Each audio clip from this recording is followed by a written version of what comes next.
میرا نام محمد نعیم میمن ہے. میں وکالت کے شعبے سے منسلک ہوں. 2006 میں میری انرولمنٹ ہوئی. اس کے بعد سٹی کورٹ میں پریکٹس شروع کی. کراچی بار ایسوسیشن کا میں 2012 میں ٹریزرر رہا. 2022 میں جنرل سیکریٹری کے عہدے پہ فائز رہا. کراچی بار کے وکیلوں نے مجھے ووٹ دیا، منتخب کیا. سپریم کورٹ میں انرولڈ ہوں اور یہاں پہ کراچی میں اپنے فرائض سر انجام دے رہا ہوں. سر، اگر کسی شخص کے پاس وسائل کم ہو لیکن وہ انصاف حاصل کرنا چاہے تو آپ کیا مشورہ دیں گے؟ دیکھیں، قانونی انصاف حاصل کرنے کے لیے پیسوں کی ضرورت نہیں ہوتی. یہ بالکل ایک غلط کانسیپٹ ہے. ریاست کا یہ فرض ہوتا ہے، یہ اس کے فرائض میں شامل ہے کہ وہ فری اینڈ فیئر ایک جو ٹرائل ہے اور پلس میں جو جوڈیشل نظام ہے وہ میسر کرے. اس کے لیے قانون میں بہت سارے رستے ہیں. سب سے پہلے کوئی اپنا سوٹ داخل کرنا، سوٹ سے مراد اپنا اگر سول رائٹ کسی کا انفرنج ہوا ہو، کسی کا جو رائٹ ہے، پراپرٹی رائٹس یا کسی بھی قسم کا، وہ بذات خود بھی کیس داخل کر سکتا ہے. اس کو ضرورت نہیں ہے کہ وہ وکیل کرے. لیکن وکیل کیونکہ ایک ایسا وکیل لفظ کی معنی ہی ہے رستہ دکھانے والا، اور وہ ان کو پراپر گائیڈنس دیتا ہے کہ کس طریقے سے کیس داخل کیا جاتا ہے اور کیا کیا قانونی اس میں پیچیدگیاں ہیں، ان کے مسائل کا حل بتاتا ہے.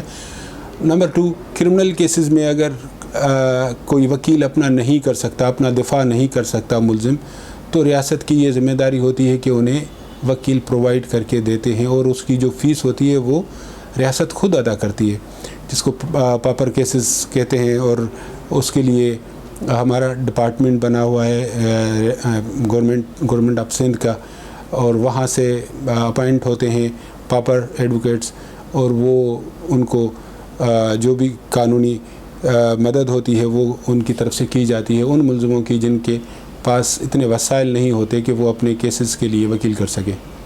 ہم سمجھتے ہیں کہ عدالتی تاخیر جوڈیشل ڈیلیز کے پیچھے کیا وکلا کا بھی کچھ کردار ہوتا ہے؟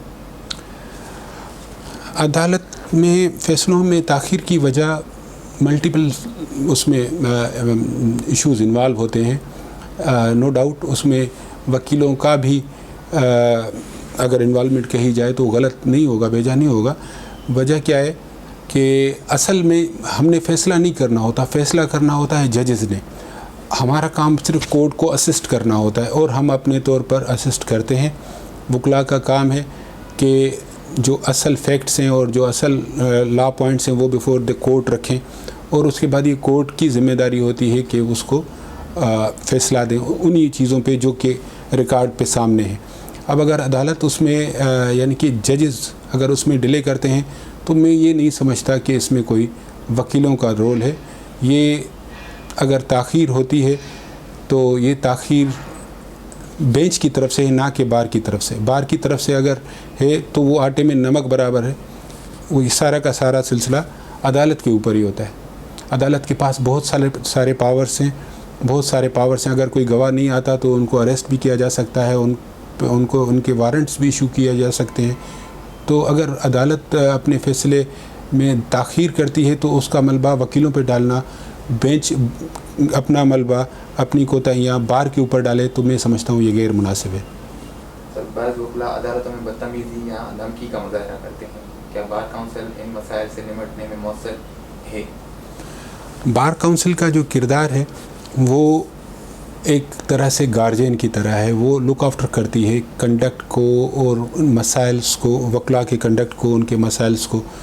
اور بار کونسل بڑے کی حیثیت سے ان کی یہ ذمہ داری ہے. ہماری بار کونسلس میں کمیٹیز بنی ہوتی ہیں، ڈسپلنری کمیٹی ہوتی ہے. اگر اس میں کوئی وکیل اگر وہ کوئی غیر اخلاقی یا غیر قانونی حرکت کرتا ہے تو بار کونسلس کی وہ کمیٹی حرکت میں آتی ہے، اور بار کونسلس ان کو شوکاز نوٹس ایشو کر کے، ایئرنگ کر کے ان کے لائسنس بھی معطل کرتی ہے. اور حتمی اختیار جو ہوتا ہے وہ پھر ٹریبیونل کے پاس ہوتا ہے، وہ ان کا لائسنس کینسل بھی کرتے ہیں. باقی رہی بات یہ کہ جو بدتمیزی وکلا کی طرف سے، وہ کیونکہ آپ یہ دیکھیں کہ جتنے بھی ادارے ہیں، ہر ادارے میں کچھ نہ کچھ ایسے لوگ ہوتے ہیں جو پیشے کو بدنام کرتے ہیں. تو نو ڈاؤٹ ہمارے پیشے میں بھی ایسے لوگ داخل کیے گئے ہیں جو ہمارے اس جو ہمارے ایک پروفیشن آف لارڈس جس کو کہا جاتا ہے اس کو بدنام کیا جا رہا ہے. اور میں معذرت کے ساتھ یہ بھی کہوں گا کہ اس میں ایک وہ بھی شامل ہے ٹولہ جنہوں نے جن کو اگر میں آسان الفاظ میں کہوں تو وہ جرنلسٹ جنہوں نے ایک الزام لگایا تھا وکلا گردی کا کہیں پہ کوئی بھی نام نہیں ہے. وکلا گردی بیسکلی ایک دہشت گردی اور اس سے مطلب وہ ہمیں کانسیپٹ دیا گیا کہ یہ وکلا گردی ہے اور وکلا گردی کا کوئی کانسیپٹ نہیں ہے. وکیل سب مہذب ہوتے ہیں, سب سے پڑھے لکھے. اگر اس دور میں کہا جائے کریم آف دی سوسائٹی کیوں کہا جاتا ہے؟ کیونکہ وہ سوسائٹی کو ریپرزینٹ کرتے ہیں, لوگوں کے رائٹس کو ریپرزینٹ کرتے ہیں کورٹ میں, ان کے حقوق کے بارے میں آگاہی دیتے ہیں. اور ان کے لیے ایسے الفاظ بھی استعمال ہوئے ہیں ماضی میں, آج کل بھی ہوتے ہیں, جو کہ ایک غیر مناسب کام ہے. میں سمجھتا ہوں کہ یہ صرف بدنام کرنے کے لیے ہے. باقی رہی بات یہ کہ ہر ادارے میں کوئی نہ کوئی ایک سرٹن جو ہے اماؤنٹ کے لوگ ایسے ہوتے ہیں, اس سے آپ پوری وکلا کمیونٹی کو بلیم نہیں کر سکتے. سر, آپ کی نظر میں کامیاب وکیل بننے کے لیے کون سی وہ خوبیاں ہونی چاہیے یا کن چیزوں کو اڈاپٹ کرنا چاہیے؟ ایک کامیاب وکیل کے لیے سب سے پہلے تو آپ کو لا کا پورا علم ہونا چاہیے. پورا تو کوئی بھی نہیں ہو سکتا ہے, جیسے آئزک نیوٹن نے کہا ہے کہ I know only a drop and what I don't know is an ocean. تو سب سے پہلے تو جو آپ کا سیلیبس ہے, جو آپ LLB میں پڑھ کے آئے ہیں پریکٹیکلی, اس کو آپ کو میدان میں لانا ہوتا ہے, پریکٹیکل کرنا ہوتا ہے کورٹس میں. تو سب سے پہلے تو جو طالب علم ہیں وکلا کے, وہ سیاست سے ہر چیز سے پاک ہو کر صرف اور صرف اپنی تعلیم پہ توجہ دیں, تاکہ جب وہ باہر نکلیں تو بالکل پالش ہوں, انہیں ایک ایک چیز کا پتہ ہو, ایک ایک سیکشن کا پتہ ہو. اس کے بعد پریکٹیکل کی باری آتی ہے, کیونکہ تھیوری آپ کو پڑھائی جاتی ہے, پریکٹیکل آپ کو یہاں میدان میں کورٹس میں کیا جاتا ہے.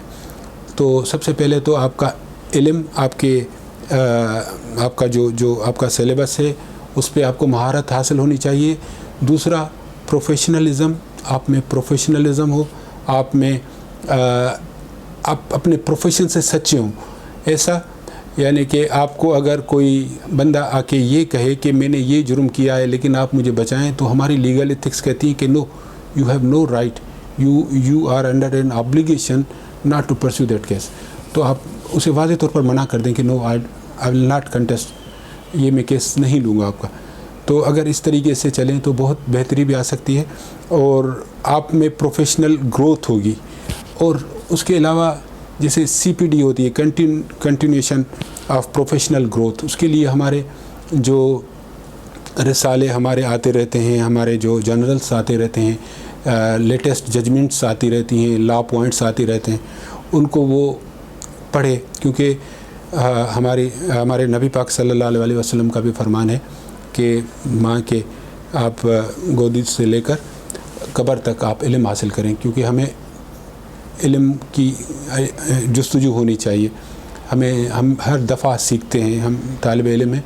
ایک دوسرا جو پوائنٹس ہے وہ یہ ہے کہ آپ کو علم کی چاہ ہونی چاہیے, اور اپنے پیشے سے کنٹینیوسلی آپ اپ ڈیٹ رہیں. تیسرا جو سب سے اہم ہے کہ اپنے کلائنٹس کو پراپر وے میں ریپرزینٹ کریں. ان کی جو باتیں ہیں, کس طریقے سے ان کے رائٹس پروٹیکٹس ہوتے ہیں, کیا ان کے فرائض ہیں, وہ بھی انہیں بتائیں.